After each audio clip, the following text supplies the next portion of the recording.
نحمده ونصلي على رسوله الكريم اما بعد فاعوذ بالله من الشيطان الرجيم بسم الله الرحمن الرحيم رب اشرح لي صدري ويسر لي امري واحلل عقدة من لساني يفقهوا قولي۔ ناظرین، پروگرام اللہ کے خوبصورت نام کے ساتھ آپ کی خدمت میں حاضر ہیں۔ آج ہم انشاءاللہ اللہ سبحانہ وتعالی کے نام العلی پر بات کریں گے۔ العلی بہت بلند، اسی سے ملتے جلتے اس کے کچھ اور نام بھی ہیں، جیسے الاعلی، المتعال، ذو المعارج۔ حقیقت یہ ہے کہ اللہ سبحانہ وتعالی اپنی ذات، اپنی صفات اور اپنی شان میں اپنی تمام مخلوقات سے بلند و بالا ہے۔ کوئی بڑے سے بڑا اس کے سامنے کچھ حیثیت نہیں رکھتا۔ حقیقت میں وہی سب سے بڑا ہے، اتنا بڑا کہ کسی کی کوئی بات اس کو کوئی نقصان نہیں دے سکتی، کوئی اس کا مقابلہ نہیں کر سکتا، کوئی اس کو کسی طرح بھی نقصان نہیں پہنچا سکتا، کوئی اس تک رسائی حاصل نہیں کر سکتا کہ اسے کوئی ضرر پہنچا سکے۔ حقیقت یہ ہے کہ وہی دراصل العلی العظیم ہے، لوگوں کی باتوں سے بھی بلند اور اپنے سے غیر کے علاوہ سب سے بلند اللہ رب العزت، جو میرا اور آپ سب کا رب ہے۔ اس کا چہرہ بھی اعلیٰ ہے، اس کا ہر کام اعلیٰ ہے، اس کا کلام بھی اعلیٰ ہے، اس کی تمام صفات بھی اعلیٰ ہے، اس کا دین بھی اعلیٰ ہے، اس کا حکم بھی اعلیٰ ہے۔ اللہ سبحانہ وتعالی جو خود العلی العظیم ہے، بلند شان والا۔ تو آئیے دیکھتے ہیں کہ قرآن مجید میں اس بارے میں ہمیں کیا تعلیمات ملتی ہیں۔ سب سے پہلے یہ کہ اس کی شان بہت بلند ہے۔ سورۃ سبا میں فرمایا وَلَا تَنفَعُ الشَّفَاعَةُ عِندَهُ إِلَّا لِمَنْ أَذِنَ لَهُ حَتَّى إِذَا فُزِّعَ عَنْ قُلُوبِهِمْ قَالُوا مَاذَا قَالَ رَبُّكُمْ قَالُوا الْحَقَّ وَهُوَ الْعَلِيُّ الْكَبِيرُ۔ اس کے ہاں صرف اس کی سفارش فائدہ دے سکتی ہے جس کے لیے وہ خود اجازت دے، حتیٰ کہ جب لوگوں کے دلوں سے گھبراہٹ دور ہوگی، یعنی قیامت کے دن، تو وہ پوچھیں گے کہ تمہارے پروردگار نے کیا جواب دیا؟ وہ کہیں گے کہ ٹھیک جواب ملا ہے، وہ عالی شان اور سب سے بڑا ہے۔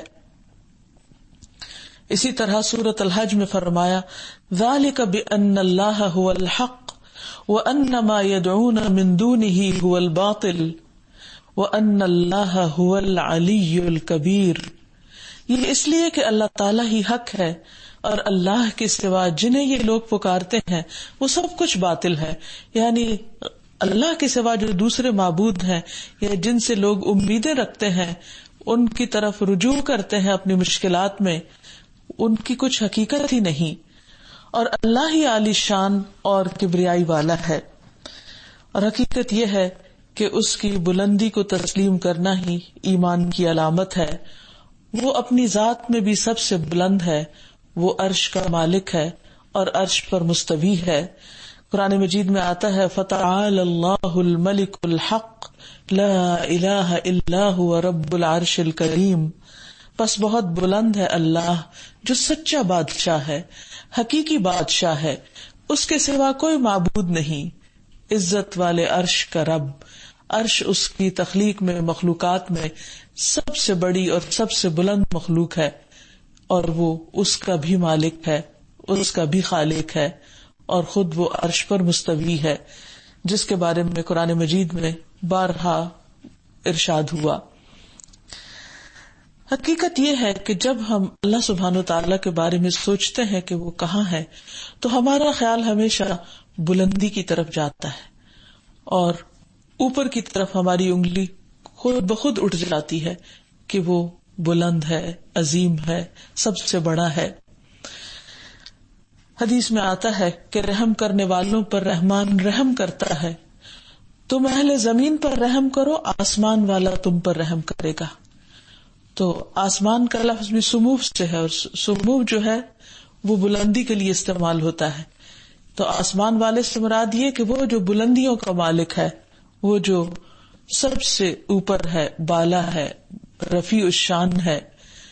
پھر لوح محفوظ بھی اس کے پاس اوپر ہی ہے. وَإِنَّهُ فِي أُمِّ الْكِتَابِ لَدَيْنَا لَعَلِيٌّ حَكِيمٌ، اور بلا شبہ یہ قرآن ام الکتاب لوح محفوظ میں درج ہے، محفوظ ہے، جو ہمارے پاس بڑی بلند مرتبہ اور حکمت والی کتاب ہے. پھر فرشتے بھی اوپر سے ہی نازل ہوتے ہیں.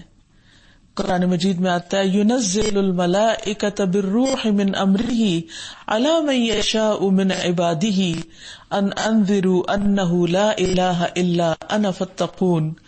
وہ اپنے بندوں میں سے جس پر چاہتا ہے اپنے حکم سے وہی دیکھ کر فرشتے نازل کرتا ہے، یعنی اوپر سے ہی نیچے آتے ہیں وہ، اور ان بندوں کو حکم دیتا ہے کہ لوگوں کو خبردار کر دو کہ میرے سوا کوئی الہ نہیں، لہٰذا تم سب مجھی سے ڈرو.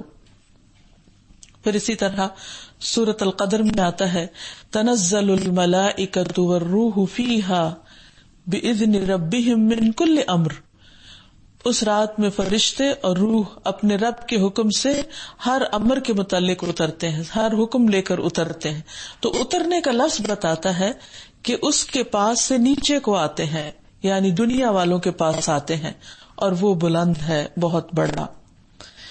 اور فرشتے کے بارے میں نبی صلی اللہ علیہ وسلم کی جو حدیث ہے جس میں آپ نے اس کو دیکھا تو اوپر دیکھا، بلندی پر دیکھا.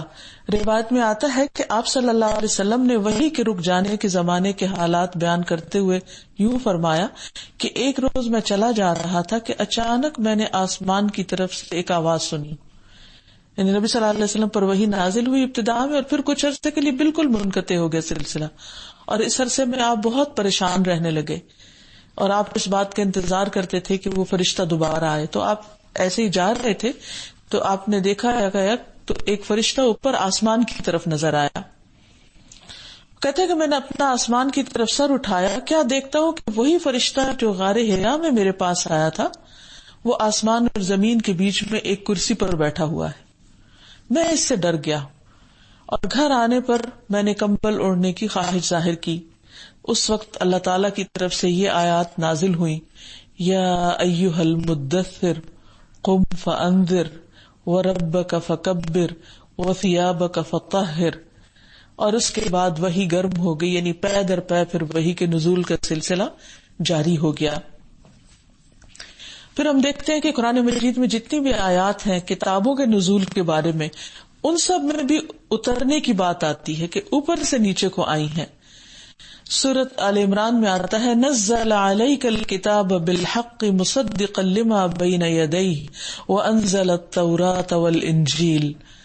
اسی نے آپ پر ایسی کتاب اتاری ہے جو حق لے کر آئی ہے، یعنی اوپر سے اتاری ہے، اور اپنے سے پہلی کتابوں کی تصدیق کرنے والی ہے. نیز اللہ تعالیٰ نے اس سے پیشتر لوگوں کی ہدایت کے لیے تورات اور انجیل اتاری. تو اس سے ان لوگوں کی بات کی بھی تردید ہو جاتی ہے کہ اللہ تعالیٰ ہر چیز کے اندر موجود ہے اور اللہ تعالیٰ ہر مقام اور ہر مکان میں ہے.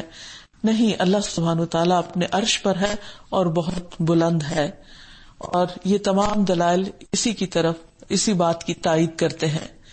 پھر اسی طرح تورات کے بارے میں فرمایا کہ انا انزلنا التوراۃ فیہا ھدی ونور، کہ بے شک ہم نے تورات اتاری، اس میں ہدایت اور نور ہے.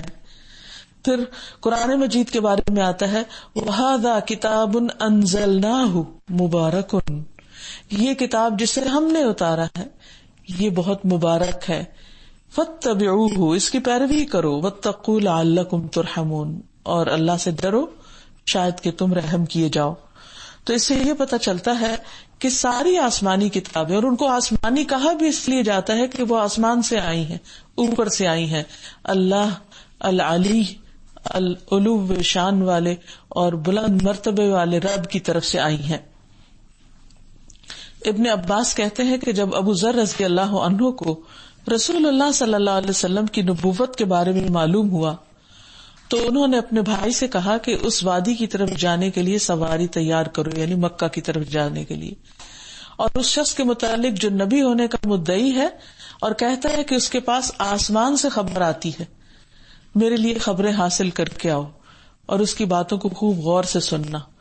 اس سے یہ پتہ چلتا ہے کہ نبی صلی اللہ علیہ وسلم جب لوگوں کو اللہ تعالیٰ کی بات بتاتے تھے تو صاف طور پر یہ بتاتے تھے کہ یہ باتیں مجھے آسمان کی طرف سے آتی ہیں، یعنی اوپر سے آتی ہیں، اور اشارہ اس بات کی طرف ہے کہ بھیجنے والا بہت اوپر، اونچا، بلند ہے، اپنی ساری مخلوق سے بلند. پھر اسی طرح اللہ سبحانہ تعالیٰ کے فیصلے آسمان پر ہوتے ہیں اور وہ زمین پر اترتے ہیں، اور قرآن مجید میں آتا ہے فَالْحُكْمُ لِلَّهِ الْعَلِيِّ الْكَبِيرِ کہ فیصلے اللہ کے لیے ہیں جو بہت بلند، بہت ہی بڑا ہے.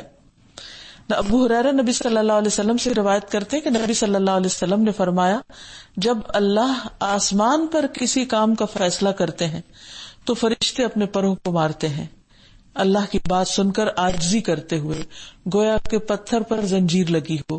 یعنی مراد اس سے یہ ہے کہ اللہ سبحانہ تعالیٰ آسمان پر جب کوئی فیصلہ صادر کرتے ہیں تو آسمان کی مخلوق جن میں فرشتوں کے بارے میں سب کو معلوم ہے وہ اپنے پر پھڑپھڑانے لگتے ہیں اور عاجزی کا اظہار کرتے ہیں اللہ تعالیٰ کا حکم سن کر، اور فوراً جس کو جو حکم ملتا ہے اس کی تابعداری کرتے ہیں. پھر اسی طرح حضرت زینب اپنے نکاح کے بارے میں دوسری ازواج پر فخر کیا کرتی تھی کہ میرا نکاح آسمان پر ہوا ہے اور تم لوگوں کے نکاح زمین پر ہوئے ہیں. اور اس کے بارے میں صحیح بخاری میں آتا ہے کہ وہ ازواج مطہرات پر فخر سے کہتی کہ تم لوگوں کی تو تمہارے گھر والوں نے شادی کی اور میری اللہ تعالیٰ نے 7 آسمانوں کے اوپر سے شادی کی. پھر اسی طرح حضرت عائشہ رضی اللہ تعالیٰ عنہا کی برات بھی آسمان سے نازل ہوئی. جب ابن عباس رضی اللہ تعالیٰ عنہ نے حضرت عائشہ کے مرض الوفات میں ان سے اندر آنے کی اجازت مانگی، جب وہ بیٹھ گئے تو کہا خوش ہو جائیے، اللہ نے آپ کی برات 7 آسمانوں کے اوپر سے نازل کی اور جبریل علیہ السلام لے کر آئے تھے، یعنی اللہ نے آپ کو بڑا مقام دیا تھا. اسی طرح یہ ہے کہ ہمارے اعمال بھی اسی کی طرف چڑھتے ہیں، پاکیزہ کلمات اسی کی طرف چڑھتے ہیں. قرآن مجید میں آتا ہے من کان یرید العزت فإن العزت للہ جميعا الیہ یصعد الکلم الطیب والعمل الصالح یرفعہ. جو شخص عزت چاہتا ہے، بلندی چاہتا ہے، تو عزت تو تمام تر اللہ ہی کے لیے ہے، یعنی اصل میں تو بڑا وہ ہے. پاکیزہ کلمات اسی کی طرف چڑھتے ہیں، یعنی اوپر کو جاتے ہیں، یعنی قبولیت جب ہوتی ہے ان کی، اور عمل صالح ان کو اوپر لے جاتا ہے، عمل صالح انہیں اوپر اٹھاتا ہے. پھر اسی طرح فوت ہونے کے بعد انسان کی روح بھی اوپر ہی کی طرف جاتی ہے. نبی صلی اللہ علیہ وسلم نے فرمایا فرشتے نیک بندے کی روح کو لے کر اوپر چڑھتے ہیں، اور فرشتوں کے جس گروہ پر بھی ان کا گزر ہوتا ہے وہ گروہ پوچھتا ہے کہ یہ پاکیزہ روح کون ہے؟ وہ جواب میں کہتے ہیں فلاں بن فلاں. وہ اس کا وہ بہترین نام بتاتے ہیں جس سے دنیا میں اسے لوگ پکارتے تھے، حتیٰ کہ اسے لے کر آسمانی دنیا تک پہنچ جاتے ہیں. وہ اس کے لیے دروازہ کھلواتے ہیں تو دروازہ کھول دیا جاتا ہے، اور پھر ہر آسمان کے مقرب فرشتے اس کے ساتھ چل پڑتے ہیں اس آسمان کی طرف جو اس کے بعد آتا ہے. اس طرح اسے 7ویں آسمان تک پہنچا دیا جاتا ہے. یعنی کتنی عزت اور اکرام اس کو نصیب ہوتا ہے جو اللہ کا اطاعت گزار اور فرما بردار بندہ ہوتا ہے. جب وہ فوت ہوتا ہے تو اس کے لیے اچھے نام سے اس کو پکارا جاتا ہے، اچھی طرح ویلکم کیا جاتا ہے. اس کے اعزاز اور اکرام کے لیے اور فرشتے اس کے ساتھ اگلے آسمان تک جاتے ہیں، یعنی ایک طرح سے اس کو سی آف کرنے کے لیے.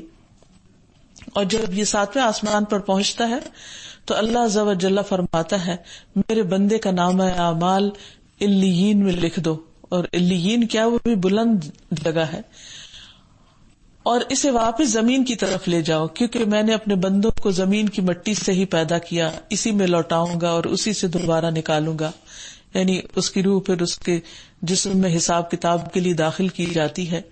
تو بہرحال انسان کا نام اعمال علیین میں اسی وقت ہو سکتا ہے جب وہ دنیا میں اللہ العلی العظیم سے دل لگائے، اس کے اوپر سے آنے والے احکامات کو اہمیت دے، اور زمین سے زیادہ، دنیا سے زیادہ اوپر کی اپنی آخرت کی فکر کرے جہاں اسے واپس لوٹ کر جانا ہے. پھر اسی طرح واقع معراج میں نبی صلی اللہ علیہ وسلم جب اللہ سبحانہ وتعالیٰ سے ملاقات کے لیے گئے تو اس میں بھی اوپر جانے کا ذکر ملتا ہے. طویل روایت کا ایک حصے میں آتا ہے کہ پھر ہمیں 7ویں آسمان کی طرف چڑھایا گیا. جبریل علیہ السلام نے دروازہ کھولنے کے لیے کہا تو فرشتوں نے پوچھا کون؟ کیا جبریل؟ پوچھا گیا آپ کے ساتھ کون؟ کہا محمد صلی اللہ علیہ وسلم. پوچھا گیا کیا ان کو بلایا گیا ہے؟ کہا ہاں ان کو بلایا گیا ہے، بلانے کا حکم ہوا ہے. پھر ہمارے لیے دروازہ کھولا گیا تو میں نے ابراہیم علیہ السلام کو بیت المعمور کی طرف پشت کیے ٹیک لگائے بیٹھے دیکھا. بیت المعمور میں روزانہ 70,000 فرشتے داخل ہوتے ہیں اور فرشتوں کی اتنی کثرت ہے کہ جو ایک دفعہ اس میں داخل ہوتا ہے دوبارہ واپس نہیں آ سکتا. تو اس سے یہ پتہ چلتا ہے کہ اللہ سبحانہ وتعالی اپنی ذات کے اعتبار سے بلند ہے، اپنے عرش پر ہے، اور وہ ہر چیز کے اندر حلول نہیں کیے ہوئے. جیسے عام طور پر ہم کہتے ہیں کہ اللہ تعالیٰ ہر پتے میں ہے اور ہر ڈالی میں ہے، اور نہیں، اللہ سبحانہ وتعالی اپنے عرش پر بلند مقام پر ہے. تو اللہ سبحانہ وتعالی اپنی ذات میں بلند، بڑا اور بہت ہی بڑا ہے اپنی ساری مخلوقات کے مقابلے میں، اور کوئی چیز اس کی بلندی کو نہیں پہنچ سکتی. تو خلاصہ یہ ہوا کہ اللہ سبحانہ وتعالی اپنی ذات میں بہت بلند ہے، بہت ہی بلند، اور مخلوق میں سے کوئی چیز اس کی بلندی کو نہیں پہنچ سکتی. اسی طرح اللہ سبحانہ وتعالی اپنی صفات میں بھی بہت بلند ہے. اس کی تمام صفات کامل ہیں، بہترین ہیں. وہ ہر نقص اور عیب سے پاک ہے اور سارے عیبوں سے بہت اوپر، بلند و بالا ہے. کیونکہ اللہ سبحانہ وتعالی کا نام الاعلی اسی پر دلالت کرتا ہے کہ اللہ تعالیٰ تمام نقص اور عیب سے پاک ہے. وہ کسی کے بھی اپنے برابر ہونے سے یا اپنے مثل ہونے سے بالاتر ہے. فرمایا لیس کمثلہ شیء، اس کی طرح کوئی بھی چیز نہیں. ولم یکن لہ کفوا احد، اور کوئی بھی اس کے برابر یا اس کا ہمسر نہیں ہو سکتا. پھر اسی طرح وہ شریک بنائے جانے سے بھی بہت بلند تر ہے. فتعالی عما یشرکون، بہت بلند ہے اس سے جو لوگ اس کے ساتھ شریک ٹھہراتے ہیں. اور اللہ سبحانہ وتعالی اولاد اور بیوی سے بھی پاک ہے، اس سے بلند تر ہے، اور کوئی اس کی برابری کرنے والا نہیں ہے. کوئی اس کا مقام لینے والا نہیں، کوئی اس کی جگہ لینے والا نہیں. کیونکہ اگر کسی کا کوئی بیٹا ہو تو وہ ہمیشہ چھوٹا تو نہیں رہتا، وہ بیٹا ایک دن بڑا ہو جاتا ہے، اور جب وہ بڑا ہوتا ہے تو وہ باپ کی جگہ لے لیتا ہے. تو اللہ سبحانہ وتعالیٰ کا کوئی بیٹا نہیں، کیونکہ کوئی اس کی جگہ نہ لے سکا نہ لے سکتا ہے. پھر اسی طرح یہ ہے کہ ہم ہر نماز میں بھی جب اللہ سبحانہ وتعالیٰ کی تسبیح بیان کرتے ہیں دعا استفتاح میں، تو اس وقت بھی کہتے ہیں سبحانک اللہم وبحمدک وتبارک اسمک وتعالی جدک، کہ تیری شان بہت بلند ہے. اس لیے نماز میں جب ہاتھ باندھ کے اللہ تعالیٰ کی تعریف کرے تو اس کی بلندی کا تصور کرے، اور تعالی جدک، تیری شان بہت ہی بلند و بالاتر ہے. پھر اسی طرح اللہ سبحانہ وتعالیٰ ہر طرح کی کمزوریوں سے پاک ہے، ہر عیب سے بلند ہے. فرمایا کہ اس کو نہ تو نیند آتی ہے اور نہ ہی اونگ آتی ہے. اللہ لا الہ الا هو الحی القیوم لا تأخذہ سنۃ ولا نوم. پھر وہ موت آنے سے بالا تر ہے، یعنی اس کو فنا نہیں، جبکہ باقی ساری مخلوق کل من علیہا فان، سب کے سب فنا ہونے والے ہیں، اور وہ ہمیشہ ہمیشہ باقی رہنے والا ہے. وَتَوَكَّلْ عَلَى الْحَيِّ الَّذِي لَا يَمُوتُ، بھروسہ کیجئے اس ذات پر جس کو کبھی نہیں مرنا، جو کبھی نہیں مرے گی، جس کو کبھی بھی موت نہیں آئے گی. پھر اسی طرح وہ کبھی تھکتا بھی نہیں، وہ اس سے بھی بلند تر ہے کہ کوئی تھکاوٹ اس کو پہنچے. سورۃ قاف میں فرمایا وَلَقَدْ خَلَقْنَا السَّمَاوَاتِ وَالْأَرْضَ وَمَا بَيْنَهُمَا فِي 6 أَيَّامٍ وَمَا مَسَّنَا مِن لُغُوبٍ، اور بلا شبہ یقیناً ہم نے آسمانوں اور زمین کو اور جو کچھ ان دونوں کے درمیان ہے 6 دنوں میں پیدا کیا، اور ہمیں کسی قسم کی تھکاوٹ نے نہیں چھوا، یعنی تھکاوٹ ہمارے قریب بھی نہیں پہنچی. پھر اسی طرح اللہ تعالی عاجز ہونے سے بلند ہے، بلند تر. فرمایا وما كان الله ليعجزه من شيء في السماوات ولا في الارض انه كان عليما قديرا. اور اللہ کو تو آسمانوں کی یا زمین کی کوئی بھی چیز عاجز نہیں کر سکتی، نیچا نہیں دکھا سکتی. بلا شبہ وہ بہت علم والا اور قدرت والا ہے. پھر اسی طرح اللہ تعالیٰ اس بات سے بھی بہت بلند اور اعلیٰ ہے کہ کوئی بیکار کام کرے. فرمایا وما خلقنا السماء والارض وما بینہما لاعبین. اور ہم نے آسمان و زمین اور جو کچھ ان کے درمیان ہے انہیں محض کھیل تماشے کے طور پر نہیں پیدا کیا، یعنی وہ اپنی قدرت اور اپنی حکمت میں فضول کاموں سے بلند تر ہے. پھر اسی طرح وہ ظلم نہیں کرتا، ظلم سے برتر ہے. ولا یظلم ربک احدا، تیرا رب کسی ایک پر بھی ظلم نہیں کرتا. وما اللہ یرید ظلما للعالمین، اور اللہ تعالی جہان والوں پر ظلم کا کوئی ارادہ نہیں رکھتا، یعنی یہ اس کی شان سے مطابقت نہیں رکھتا. اس کی شان اس سے بہت بلند ہے کہ وہ کسی کے ساتھ ایسا کرے. وہ ہرگز بھی ظلم کرنے والا نہیں. سورۃ غافر میں فرمایا مثل دأب قوم نوح وعاد وثمود والذین من بعدهم وما اللہ یرید ظلما للعباد. جیسے قوم نوح، عاد، سمود اور ان کے بعد آنے والوں کی بری حالت ہوئی، اور اللہ تو یہ نہیں چاہتا کہ اپنے بندوں پر ظلم کرے، یعنی اللہ نے ظلم نہیں کیا، وہ ان کے اپنے قصور تھے جس کی وجہ سے وہ ملیا میٹ ہو کر رہ گئے. پھر اسی طرح سورۃ فصلت میں آتا ہے من عمل صالحا فلنفسه ومن اساء فعليها وما ربك بظلام للعبید. جس نے نیک عمل کیا وہ اپنے لیے، جس نے برائی کی سو اسی پر ہوگی، اور تیرا رب اپنے بندوں پر ہرگز کوئی ظلم کرنے والا نہیں ہے.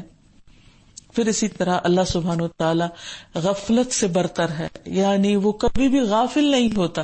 یہ تمام چیزیں جو ہے ظلم ہو گیا یا غفلت ہو گئی، سستی یا نیند یا اونگ، یہ ساری چیزیں کمزوریاں ہیں، اور اللہ تعالیٰ ان سب چیزوں سے پاک ہے، ان سے بہت بلند و بالا تر ہے. فرمایا وَلَقَدْ خَلَقْنَا فَوْقَكُمْ سَبْعَ طَرَائِقَ وَمَا كُنَّا عَنِ الْخَلْقِ غَافِلِينَ. بلا شبہ یقیناً ہم نے تمہارے اوپر 7 راستے بنائے اور ہم کبھی مخلوق سے غافل نہیں ہوئے. یعنی اللہ تعالیٰ نے جس چیز کو بھی پیدا کیا اس کی مکمل حفاظت فرما رہا ہے، جس آیت الکرسی میں آتا ہے وَلَا يَئُودُهُ حِفْظُهُمَا وَهُوَ الْعَلِيُّ الْعَظِيمُ، کہ ان دونوں کی حفاظت اس کو تھکاتی نہیں اور وہ بلند ہے، بہت ہی عظیم. ایک اور جگہ پر فرمایا وَمَا اللَّهُ بِغَافِلٍ عَمَّا تَعْمَلُونَ، اللہ تعالیٰ اس سے ہرگز غافل نہیں جو تم کر رہے ہو. یعنی نہ صرف یہ کہ وہ تمام اشیاء سے غفلت نہیں برتتا، بلکہ بندوں کے اعمال سے بھی غافل نہیں ہے. ایک ایک عمل بندوں کا اس کی نظر میں ہے. کوئی اچھا کرتا ہے تو وہ بھی دیکھ رہا ہو، اس کو بھی دیکھ رہا ہوتا ہے، کوئی برا کرتا ہے تو اس کو بھی دیکھ رہا ہوتا ہے. پھر فرمایا وَلَا تَحْسَبَنَّ اللَّهَ غَافِلًا عَمَّا يَعْمَلُ الظَّالِمُونَ إِنَّمَا يُؤَخِّرُهُمْ لِيَوْمٍ تَشْخَصُ فِيهِ الْأَبْصَارُ. مومنو، یہ کبھی بھی خیال نہ کرنا کہ ظالم جو کچھ کر رہے ہیں اللہ ان سے بے خبر ہے، اللہ کو سب پتا ہے. وہ تو انہیں اس دن کے لیے مہلت دے رہا ہے جس میں نگاہیں پھٹی کی پھٹی رہ جائیں گی. بعض اوقات لوگ سوال کرتے ہیں کہ اگر اللہ تعالی ہوتا تو پھر دنیا میں ظلم نہ ہوتا، اور یہ دنیا میں جو ہنگر ہے، بھوک ہے، یا طرح طرح کی بیماریاں اور پریشانیاں ہیں، یہ اس بات کی دلیل ہے کہ پھر کوئی یہاں عدل کرنے والا نہیں یا ان سب کی ٹیک کیئر کرنے والا نہیں. تو اللہ سبحانہ وتعالیٰ اس کی تردید فرماتے ہیں. وہ فرماتے ہیں کہ اللہ تعالیٰ ظالموں کے ظلم سے اور ان ساری مشکلات سے خوب آگاہ ہے. اللہ تعالیٰ کا طریقہ یہ ہے کہ وہ بندوں کو ڈھیل دے رہا ہے، کیونکہ اگر غلط کام کرنے والے کو غلط کام کرنے کا موقع نہ دیا جائے اور اس کو وہیں پکڑ لیا جائے تو پھر تو سارا امتحان ہی ختم ہو جائے. اللہ تعالیٰ نے جب دنیا بنانے کا مقصد بتایا تو یہی بتایا کہ یہ سب امتحان کی جگہ ہے. خلق الموت والحیات لیبلوکم، اس نے موت اور حیات اس لیے پیدا کی کہ تمہارا امتحان لے. لہذا اچھا کام کرنے والے کو بھی اس نے آزادی دی ہے اور برا کام کرنے والے کو بھی. اور دنیا میں کچھ چیزیں تو ظالموں کے ظلم کی وجہ سے لوگوں کے لیے مصیبت بنی ہوئی ہیں، اور کچھ بندوں کے اپنے گناہوں کی وجہ سے ان کے لیے مختلف طرح کی آزمائشوں کی شکل میں سامنے آتی رہتی ہیں. اور یہ اس لیے بھی آتی ہیں کہ مجرم عبرت پکڑیں اور باز آ جائیں، اور اسی طرح انسان گناہ کرنا چھوڑ دے، کیونکہ اگر آج دنیا میں سزا مل سکتی ہے تو کل کی سزا اس سے بھی بڑی ہے. تو کل کے برے انجام سے بچانے کے لیے آج ان کو چھوٹی چھوٹی مشکلات میں ڈالتا رہتا ہے تاکہ لوگ پلٹ آئیں، سیدھے رستے پر چلیں. پھر اسی طرح اللہ سبحانہ وتعالیٰ بھول جانے سے بھی برتر ہے، وہ کبھی بھولتے نہیں ہیں. فرمایا وما نتنزل الا بامر ربک لہ ما بین ایدینا وما خلفنا وما بین ذلک وما کان ربک نسیا. اور اے نبی صلی اللہ علیہ وسلم، ہم فرشتے آپ کے پروردگار کے حکم کے بغیر نازل نہیں ہوا کرتے. جو کچھ ہمارے سامنے ہے اور جو کچھ ہمارے پیچھے ہے اور جو ان کے درمیان ہے سب اسی کا ہے، اور آپ کا پروردگار بھولنے والا نہیں. پھر وہ اتنا بلند ہے کہ اس کے اذن کے بغیر کوئی شفاعت نہیں کر سکتا. پھر وہ لوگوں کی باتیں بنانے سے بہت بلند و برتر ہے، یعنی اس کے خلاف بولنے والے اور اس کو گالی دینے والے یا اس کو برا بھلا کہنے والے اس کی شان کو کسی قسم کا کوئی نقصان نہیں دے سکتے. اس کا ان باتوں سے کچھ بھی نہیں بگڑتا، اور نہ وہ ان پر پریشان ہوتا ہے، بلکہ باتیں بنانے والے کم ہیں اور اس کے مقابلے میں اس کی تسبیح کرنے والے، اس کی حمد و ثنا بیان کرنے والے کہیں زیادہ ہیں کہ جن کو انسان گن بھی نہیں سکتا. وَإِن مِّن شَيْءٍ إِلَّا يُسَبِّحُ بِحَمْدِهِ، کوئی چیز ایسی نہیں جو اس کی تسبیح بیان نہ کر رہی ہو. وَلَٰكِن لَّا تَفْقَهُونَ تَسْبِيحَهُمْ، لیکن تم ان کی تسبیح کو سمجھتے نہیں.